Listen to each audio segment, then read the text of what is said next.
Welcome to a space where the world moves a little slower. From quiet morning walks to the scent of fresh bread and the rhythm of the needles. Let's find the beauty in the simple things together. Make yourself at home.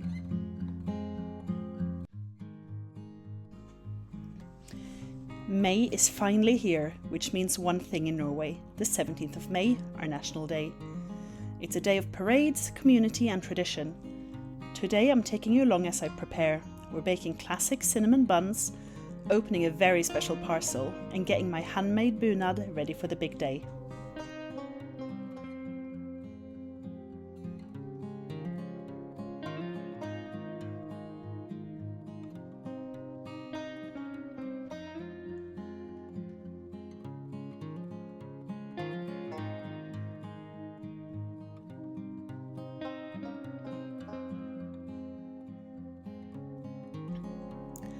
I love making cinnamon buns, and I think it's something my children enjoy when I make as well. I had to actually mute this clip because I had my daughter and her friend in the kitchen with me, which is why you can see me talking and laughing. They're quite the hoot. And of course they enjoyed having some cinnamon buns at the end of the day. I'm making a big batch that I can put in the freezer so I can take it out if I have someone pop over. And one thing I really like to add in my cinnamon buns in the dough is cardamom. In the filling, I'll do sugar, cinnamon and butter, and then I usually just put icing on the top of the buns. But it's so nice just spending time in the kitchen, having the children around me, being able to hang out. They can do homework at the kitchen table. And this lovely spring day with the sun shining in through the window, life couldn't be better.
Before I set the dough to rise, I always sprinkle a bit of flour on top of it, and I cover the bowl with a tea towel.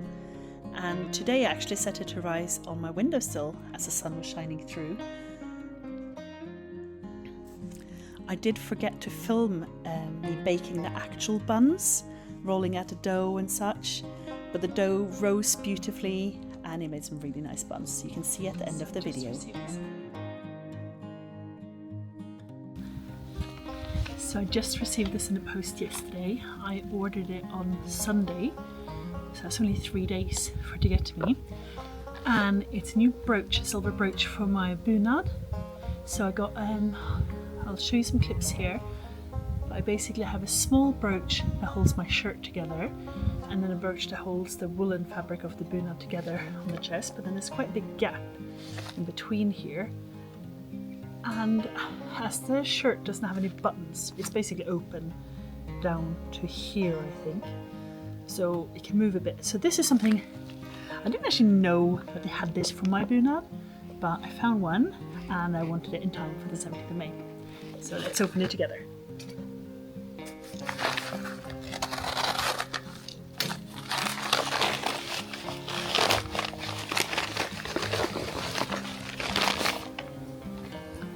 So all the jewellery, so the silver, the brooches, the belt pieces, the earrings, cufflinks, everything comes in these boxes. And I'm looking forward to this. Most of the other brooches have a dangly bits, this one does not. It's nice.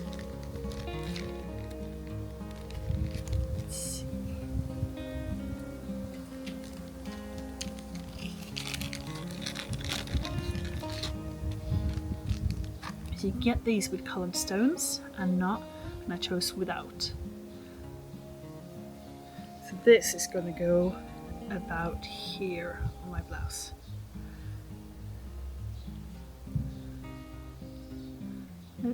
This looks like little swords going in towards the middle. That's really pretty. Now, while I iron my bunad blouse, let's talk about the star of the show. The bunad is a festive dress that grew out of a deep love for the Norwegian countryside. Back in the 1800s, it became a way for us to celebrate our own unique identity. It's like wearing a map of your heart. I chose the dark blue Oslo bunad. The Oslo design does come in two main colours, the original light blue, which is the one my mother had, and the dark blue that I chose for myself.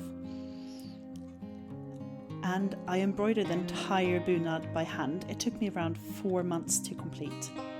The bottom of the bunad is covered with flowers. Every flower motif is inspired by the wildflowers found in the woods and fields surrounding Oslo. There's a weight and a pride to wearing something that took hundreds of hours of your own labour to create. On my purse you'll find St. Halvard, Oslo's patron saint. It's my way of carrying the history of the city with me through the day of celebrations.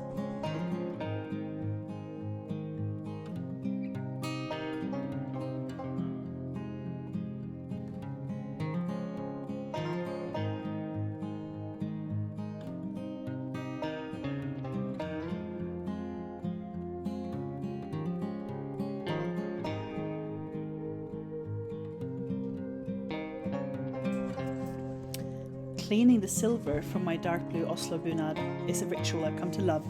These aren't just accessories, they are pieces of a story. The original silver for the Oslo bunad was designed with intention. You can see the motifs of the lily of the valley and the wildflowers reflecting the same embroidery that climbs up my skirt.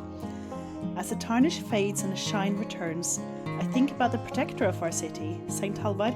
You'll find him on the buttons of the men's bunad and on my purse, a small but powerful symbol of Oslo's history that we carry with us through the parades. There's something so grounding about the weight of the silver in your hands. It's a physical connection to the generations who have celebrated this day before me. And again, I forgot to press record when I was cleaning the silver on my purse. So I showed you a little clip above here of what it looked like before I cleaned it. With a little bit of mild soapy water or polishing cloth, and they're ready to catch the sun on Constitution Day. It's a slow process, but that's the beauty of it. We take care of these things so they can be passed down long after the last parade of the year has ended. One step closer to the big day. Hi, the cinnamon buns have come out of the oven and they look amazing. They cool down for a little bit. So these are the knots I made. They look alright. But these ones look so good. They turn out really well. Some of them open a little bit at the end of the swirl, but not too badly. Right, see, so I'm going to put the ones I'm going to ice on. Ooh. Let's see what I have that I can use. They're a little lukewarm, but they're a bit soft. I don't want them to break apart.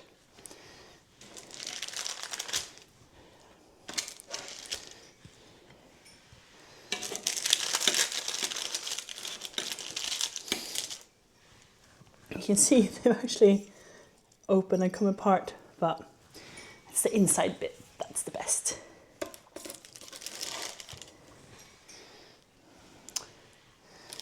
Right.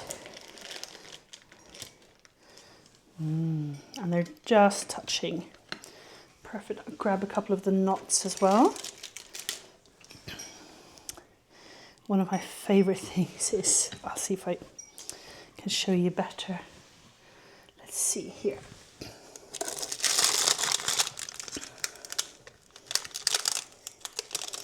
When the butter, sugar and cinnamon has come out of the bun and created this hard candy.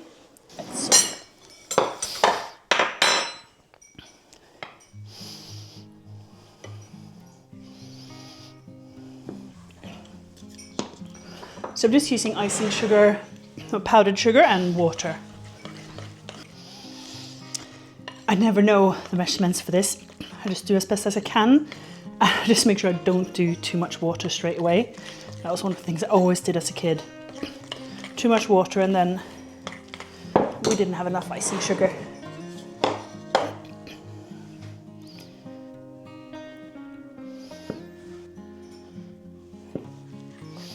You can also use lemon juice or orange juice to make this, and that's quite nice.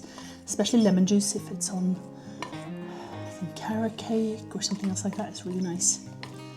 I think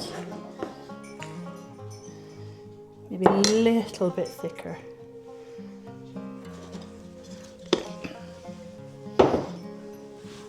Hi, Leah. Hey, Scott.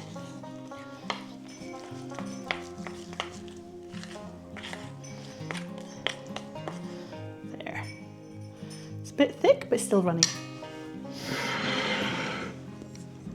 Oh, let's see if you can see it.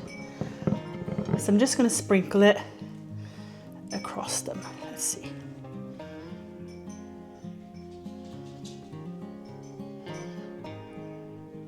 The first bit when I sprinkle is always a little bit too thick. Not that the kids are going to mind. And here are the finished buns with icing on them. And the kids are going to have some, and I'm going to have one, and my husband may have one when he gets home from work. Enjoy!